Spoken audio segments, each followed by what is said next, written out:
video, guys. I absolutely love this pattern. So we're going to jump right in it. Please watch the introductory. I go over the pattern further, but we're going to go and start off with knitting the body. So I am going to teach this at an intermediate level, but this is not a hard pattern at all.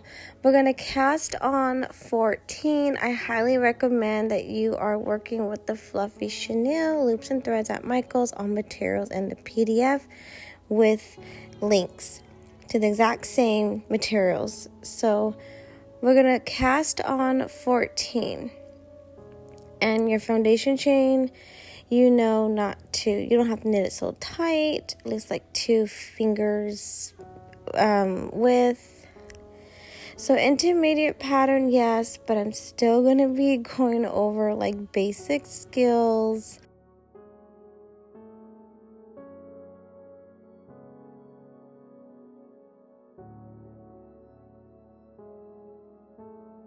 Once you learn, you'll absolutely love making these angel plushies. I absolutely love mine. So cast on 14.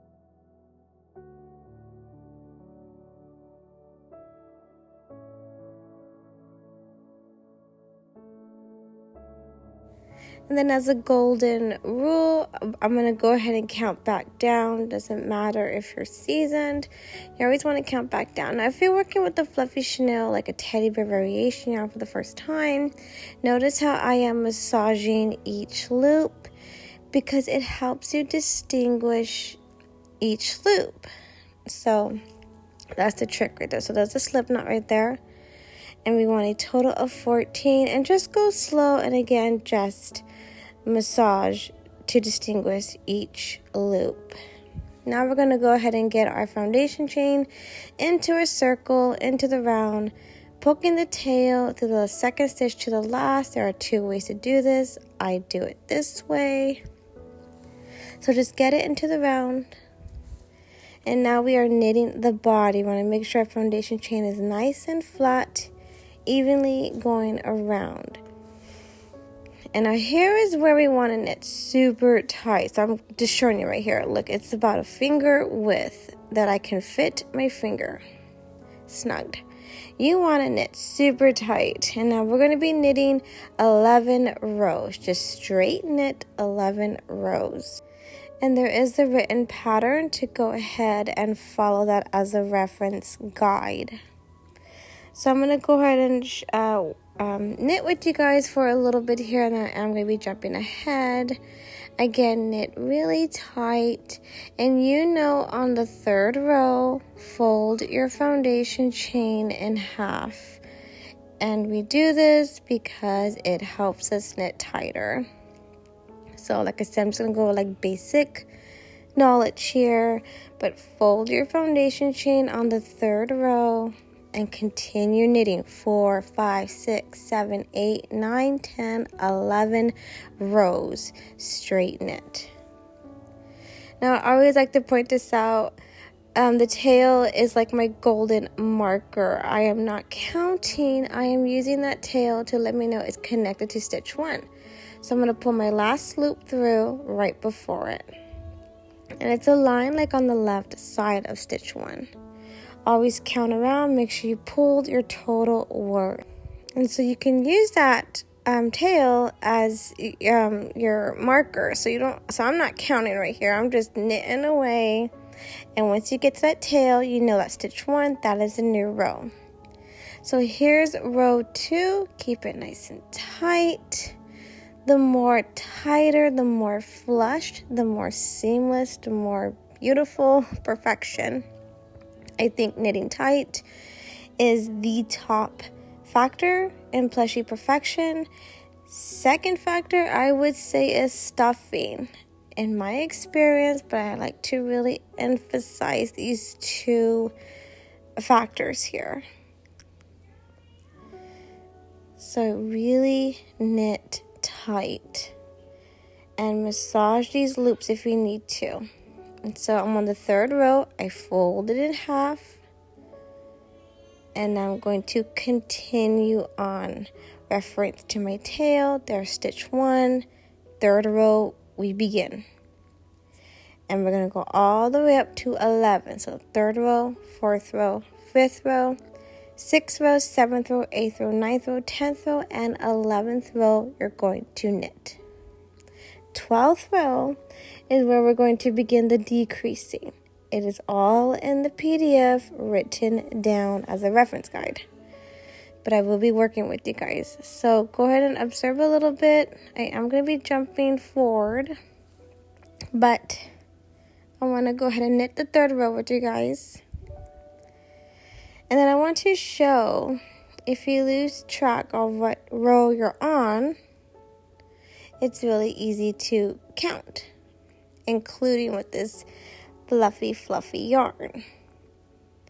And it's simply by dipping your index finger. So for each indent, that's a row. So that's 2. And lift your fingertip up a little bit. That's 3.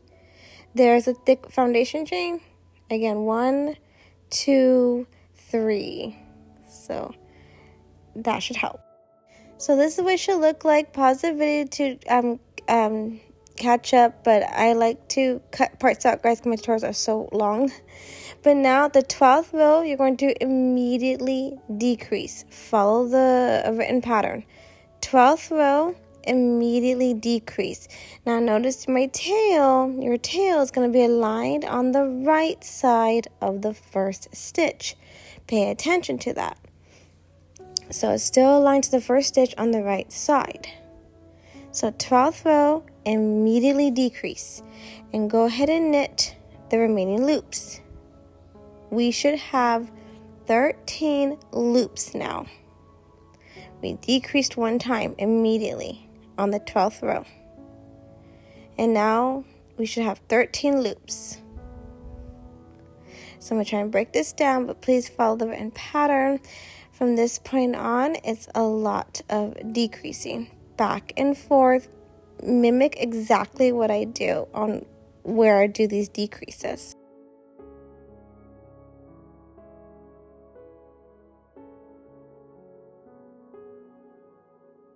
So again, I'm using my tail. That is stitch 1. Now this is the 13th row, and we are going to knit all the way around until you get to the front loops. Exactly opposite from the back loops of where we decreased. So we're going to do 1 decrease on the 13th row. So watch me. I am knitting.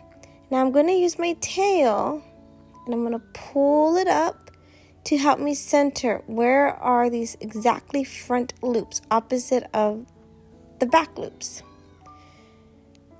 And so I'm judging it about right there. So that loop, I'm going to take it with the next loop, 2 loops on the finger, go ahead and decrease.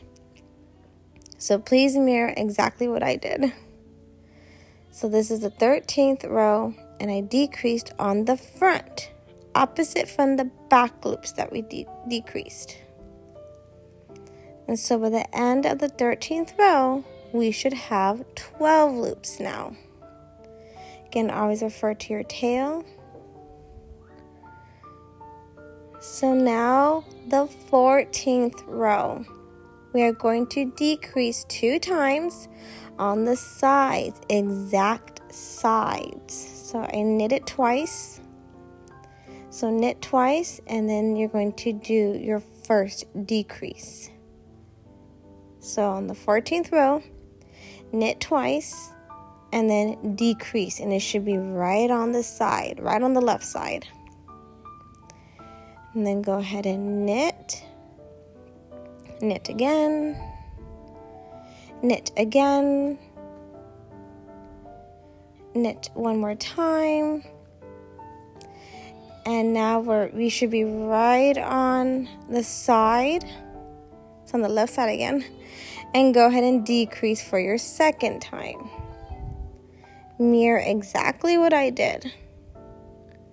So 14th row, you should decrease on both sides.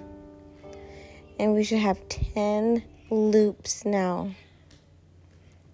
10 loops at the end of the 14th row. Now, the 15th row, we're going to immediately decrease. Immediately decrease on the 15th row.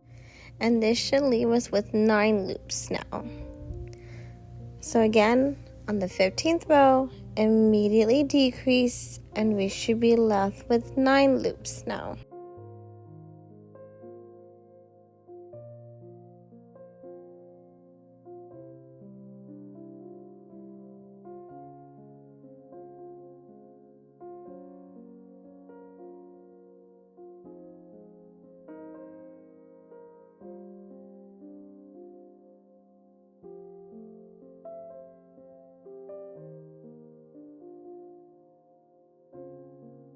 Referring again to my tail, that is my stitch 1. Now we're going on to the 16th row, and we are going to decrease on the front. So again, taking your tail and like using it as a center to help you center, to know exactly what loops to take.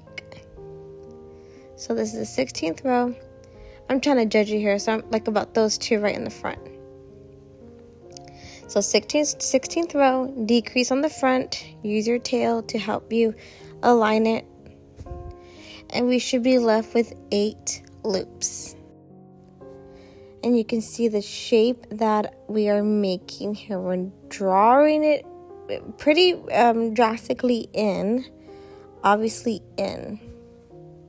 Now this should be the 17th row. 17th row. We are going to decrease one more time, last time guys, on the front again. So take your tail if you need to, or just kind of eyeball it. You want to really center it. 17th row, decrease again, right in the front. Make sure you get it right in the center. And go ahead and finish knitting. We should be left with 7 loops. We decreased a total of 7 times. And we should be left with 7 loops now. Go ahead and count around. Make sure you have 7. If you don't worry. Just undo your work and do it again. That was a lot of decreasing there. So now this is the neck section. If you're following the written pattern, we're going to be integrating our skin tone color, our secondary color. So go ahead and integrate it. I'm simply just tying it with like 2 knots here. So 17 rows in total for the body.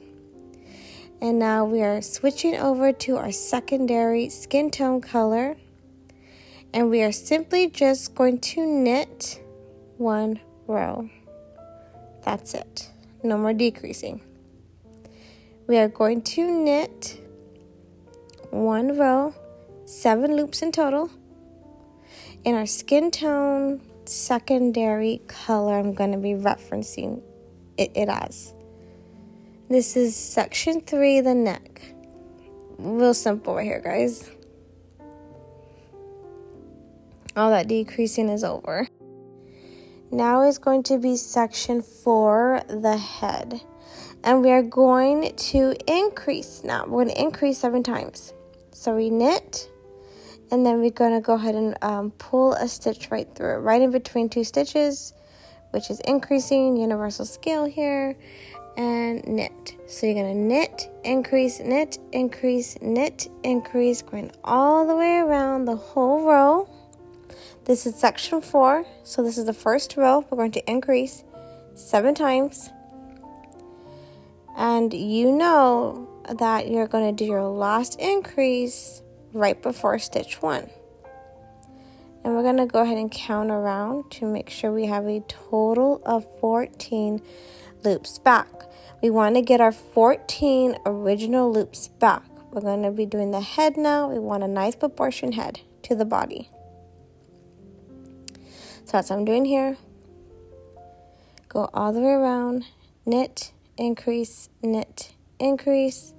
trying to knit tight here, relatively tight, without losing these loops. So I'm going to knit this one right here, increase,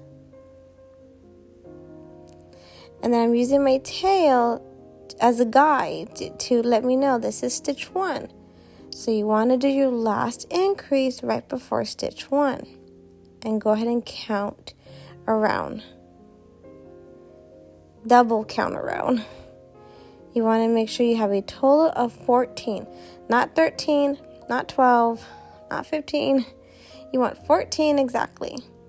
Once you're good to go, you're going to knit for the second row, third row, fourth row, fifth row, sixth row, seventh row, eighth row, and your secondary skin tone color, straight knit. Again, there's the written pattern, but this is the second row, then third row, fourth row, fifth row, sixth row, seventh row, eighth row, straight knit. The ninth row is where we're going to integrate, switch it over to our hair color. Or you could say like we're making the scalp. So again, just a reference to your written pattern. But that's it, guys. We are almost done with part 1.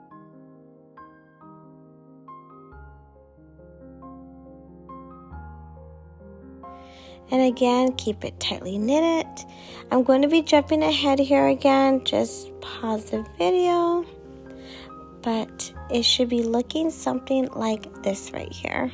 So this is a total right here of 8 rows. On the 9th row, we're going to go ahead and switch it over to our hair color. I am using lemon color again. For my first praying angel I did, I wanted brown, but I wanted to keep consistent with this brand. So I'm switching it over to the lemon color again. And again, just simply tie on a knot or 2. Tuck it in. No one's going to see it. It will be held fine. And for 9th row, this is the 9th row right here. 9th row, 10th row, 11th row, and 12th row. 4 rows in total. You're going to knit with your hair color. This, you could say we're making like the scalp here. So 9th row, 10th row, 11th row, 12th row, knit in your hair color choice. And that completes, guys, knitting the whole body. And then we're going to stuff it and enclose. Done with part 1. Part 2 is all about the hair. That's all preference. You can skip part 2 and go on to part 3. But I want to show you how I do the hair to give an idea. To give an idea of how it's done or how I do it. So again, 4 rows in total. I do jump ahead again, guys. Just pause the video, catch up. Once you got your 4 rows in total, cut a tail. I'm showing you for reference guide right here. I took it all the way down to like the neckline. Just cut a couple of inches tail. And now we are going to be enclosing the bottom. Intermediate pattern, so you should be familiar with how to enclose, but I'm going to go ahead and just do this with you guys. I am weaving the tail from inside out and tugging. I went through like 3 loops, then I'm tugging. The loops and threads, Fluffy Chanel, works with you pretty well with the enclosing. But if you need to weave it through you weave it through a loop, tug then.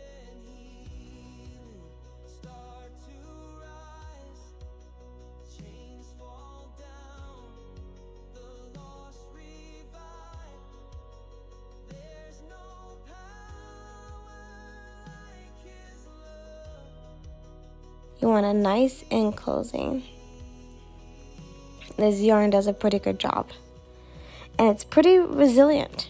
I can tug on it pretty good. And it's not going to snap on me. So if yours snaps, just undo your work, undo the tail.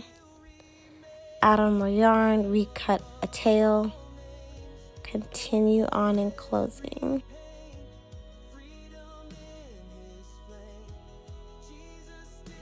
So this is pretty flushed right here to me. And then the tiniest little gap is fine because I like to poke in a piece of scrap iron with some hot glue for extra security wherever I poke in my tails. I highly recommend that, guys. So I'm going to go ahead and poke in the tail into the previous opening. And you can do a knot or two, but again, I highly recommend using hot glue, fabric glue, right there where we poke in the tails. For, good for an extra security measure. It's really going to hold it. So here's where we're going to start stuffing. I don't show too much on this stuffing. I usually do with my tutorials. So, really stuff good. Bring that stuffing all the way up. Once you're good to go, start enclosing it at the top. There's my stitch 1 with the tail connected. You're probably going to want to use some kind of pencil, glue stick, crayon to hold that stitch 1 open as you're tugging so it doesn't disappear on you. Now I'm not using no marker to hold it open because I'm tugging very lightly, keeping an eye on that first stitch that's connected to the tail, that it doesn't disappear on me. Now, and then, like I said, the loops and threads, it really works with you when you're trying to do the enclosing. And here is where you can add more stuffing, defluff. Do a really good stuffing. It's the second biggest critical factor in my opinion and experience. Really get a nice stuffing in that head to really, what's the word? Like really, get a nice good head shape, nice good canvas to make a pretty hairstyle and put your eyes on. So that's what I'm going to do here. Rotate your plushie, move it around, see where you need to stuff more, defluff. Mess with the shape a lot. And I'm using polyfill, guys, from Walmart. It's called Joy Fill. It feels super luxurious. It's like $9, I think. Only at Walmart, 12-ounce bag. And I use like the whole bag here. Really pack in that stuffing. Get a really pretty shape.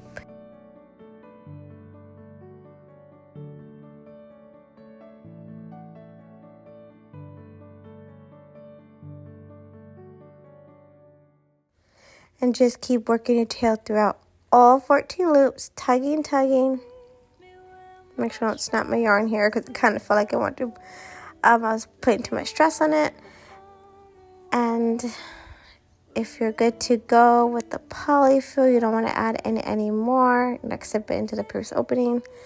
Go ahead and tie multiple knots or no knots. Tuck your tail into the previous opening. Use some hot glue wherever you tuck in your tails with a piece of scrap same color yarn to conceal that glue, and it will not be felt.